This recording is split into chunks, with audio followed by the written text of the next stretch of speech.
Hi everybody, so today I'd like to talk to you about best practice. This is a term we all use quite a lot of the time. It's been bandied about so much, and it's used almost to close down any discussion about why we do the things that we do in our classrooms, in our settings. And we're living in a really interesting time at the moment. We've come through COVID mostly, we're starting to recover, settings and schools are reopened, and hopefully this will be it now, we'll be open forever. Touch wood. And we're also facing quite a lot of changes with our new EYFS coming up. So we have a really good opportunity at the moment to question basically everything that we're doing, to make some big changes. Because if I'm honest, I don't know about you, but I feel like the way we used to do things pre-COVID wasn't really working. We had an awful lot of people leaving the sector, an awful lot of people disgruntled about the way things were, the amount of paperwork we were doing, and I think it's a really good opportunity for us to make some big changes. So in this vlog, I would like to talk to you a little bit about some of the things that I think we need to challenge in terms of best practice, things that we've absorbed into our sector as being the right way to do things. I'm not saying to you that these things are necessarily wrong. I'm just trying to provide a little bit of food for thought for maybe you to go back and analyse your setting or have discussions with people in your school or your classroom and think about, can we change some of these things to make our practice a little bit more streamlined, a bit easier for us and better for the children. To give a little context to why I'm doing this vlog today, obviously we're coming out of COVID, we've got a new curriculum coming up. There's quite a lot of conversation happening at the moment around aesthetics, around do we really need to put fairy lights everywhere to make things look cosy and nice? Do we really need to strip away the colour? But for me personally, I've been doing a lot of reading around block play as part of a loose parts toolkit I'm putting together in the future.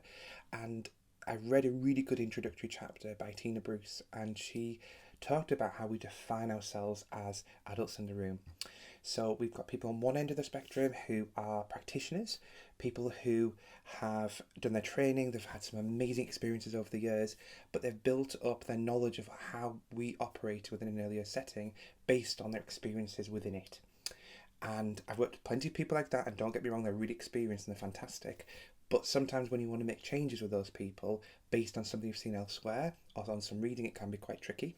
Then you've got people at the other end of the spectrum, people who are just pure researchers. And these are the people, and you can find them all over social media, who are not part of the earlier sector in that they're not in there every day teaching or working with children. Some have never actually been in a classroom or a setting before, but yet they do lots of research. So we read some amazing articles, amazing books about the way things should be, but that's kind of a problem for some of us because we rub up against the practitioners at this end basically, or we rub up against what our school wants us to do. And it's difficult to be pragmatic in that situation because you've done all this reading and you want to put it into practice. Then we've got these people in the middle that she calls educators. And I think that's where we all need to try and be. We need to bring our personal practice from our settings, from our classrooms, from our homes, into our setting. We also need to bring in some research. We need to continue to do our own CPD, to keep reading, to keep thinking and questioning why we're doing things. If we've got all the children on the carpet and they're lolling all over the place, they're rolling and they can't be still and quiet, rather than just keep going, we need to go away and do some research. Even if that means talking to somebody else, reading an article, looking at a blog, watching a video, it's about going away and expanding our own understanding of why this is happening. That's a really powerful way to move forward. But our sector's chronically underfunded, and if I'm going to be honest with you, I would never expect somebody to go away and do that in their own time, because even the best paid of us, best paid amongst us, don't really have the time to do that because we spend so much of our time working on our craft in our classrooms that when we go home we're just shattered and we drop. Some of us don't get paid very much, and it's not very fair to expect people to then go away and use their own free time to do some research. So it's something we do need to consider as a sector. Can we build in time into the day, if possible, somewhere to give people this opportunity? And quite frankly, we need to keep lobbying the government to give us some more money for that, because it's not sustainable the way our model at the moment. So the first aspect of best practice that I want you to challenge yourself on is exceptionally controversial. I want to ask yourself, why do we have play in the early years? Why do we use it as our conduit, our main medium of learning? If we go away and examine why we do play, it will help us to better understand why most of us believe play is the best way for early years to function. Now, there are plenty of people who talk about play, and it's a really good idea to go and do a little bit of research, but rather than just accept it as gospel, go in and have a look, because you actually might find that completely open-ended play doesn't really work for your children, for your culture. You might have children from a background who are not used to having so many opportunities and so much independence, and so you might need to find more focused, more objective-led play within your provision. These are not suggestions for you, but it's a really interesting point, I think, to start with. The second point I'd like to talk about quickly is planning. Not very controversial, this one. I've done various planning videos in the past. I have been all over the place when it comes to planning. I've worked in settings where planning has to be really strict, others where you don't have to do much at all. We as a sector have moved away from the need for lots and lots of paper-based planning. Some people are still holding on to it. Now, planning has to be a document that's for you as the adult in the room. It doesn't need to be for any accountability purposes, doesn't need to be for the children. In the moment, planning is fantastic for us. It's bringing us a really good understanding of the lack of necessity to forward plan so far. I mean, if you're doing a long-term plan in early years, including reception, you're not using it. I can almost guarantee, unless you're topics based, you're not using it because things change so much. So I know people talk about in the moment planning so much, but it is very, very useful for us because it allows us to strip away our paperwork, our planning, and really focus on what is the need of the child. Hopefully, people will use the new EYFS in that way and not continue with the excessive paperwork around planning. The third aspect of best practice I think we need to cull or think about again is it's linked to planning really. It's this idea of observations, excessive observations. Now, we have to be pragmatic, as in really, practically realistic about the fact that we have to do some form of observations. Now, most people, when they observe, it stays in their head. People build up a picture of what a child is like based on what is in their brain. Paperwork isn't the main focus of that. Generally, paper-based observations were meant to be used to support in your planning cycle, for you to sit down with your books or your iPads, talk to your colleagues about what a child is able to achieve. That has gone. Some people still do it, but most people don't. Observations has become all about accountability. Fortunately for us, that is getting swept out of the new EYFS. There is going to be a legacy of that behind where people will still do some observations, but those observations are no longer for accountability purposes. Those are strictly for the purpose of supporting us as practitioners, as educators, as teachers, researchers, whatever we want to call ourselves. They're there to support us in developing really good learning opportunities for our children. They're not there for other people. But it's worth challenging yourself and asking, if you work, especially if you work in a school, does that fit well with your school culture? Because actually you might have a very different approach in your school. You might have a very high accountability setting. You might be in a window for Ofsted, you might have had RI recently. So you need to recognise the fact that accountability might still play a purpose. Hopefully long term, we will be able to wash that away, and we'll be able to work as a sector at actually using observations in a purposeful way. Then displays. So if you've been in my classroom in the last sort of 5 years, if you've had a conversation with me, you know I'm not a very big fan of displays.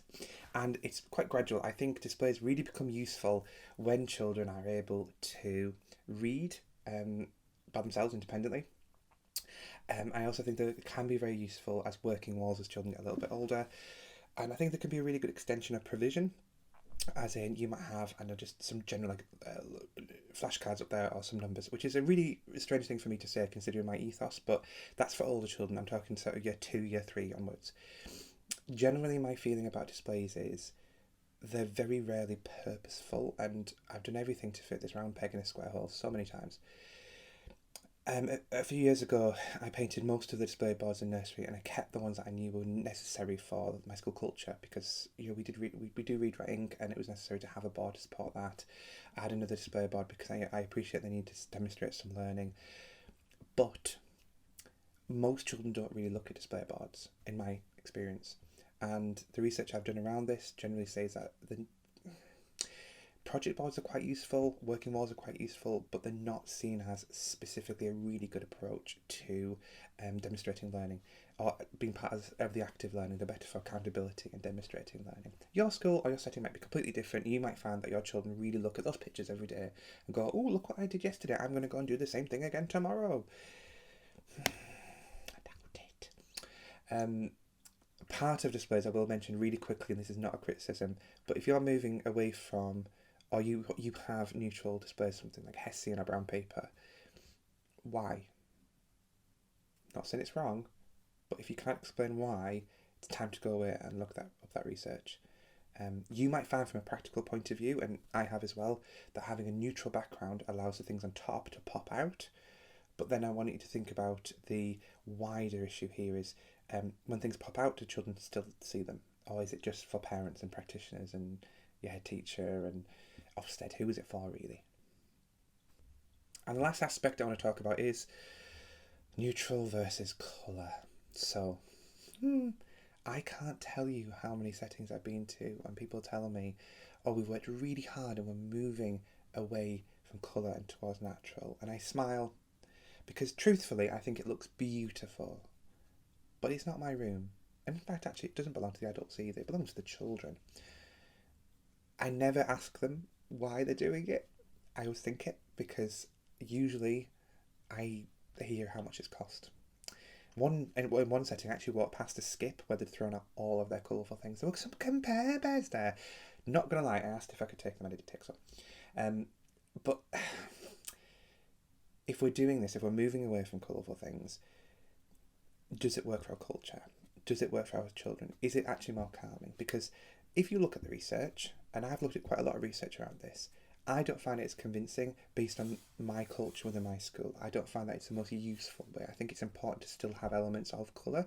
It's lovely to have things made out of wood. It's lovely to have natural things, but I don't reject plastic and I don't reject colour simply for the fact that those are the properties that they're made out of. So for you and yourself, think about your culture. Think about, is it really necessary for you? Why are you doing that? And if you find actually that it doesn't make any sense, then don't do it. I visited some Ofsted outstanding settings that don't embrace natural and neutral, and the opposite as well.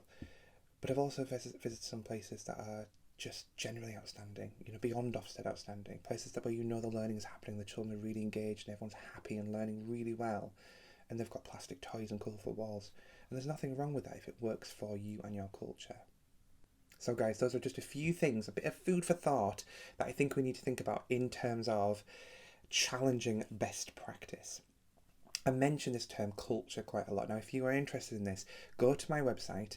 I have an aspect along the tabs. If you press on purposeful provision, you will see an article that I've written called Creating Your Own Culture. It's about understanding, not just understanding, creating your culture. You can influence your culture. It's understanding all the different elements that go into what makes you a unique setting. This is important as part of the aesthetics debate, but it's also important when we're challenging ourselves on these bigger ideas, these bigger best practice things that we need to think about. I can hear my dog running up and down the stairs. I need to go and feed him. Have a lovely day. Bye-bye.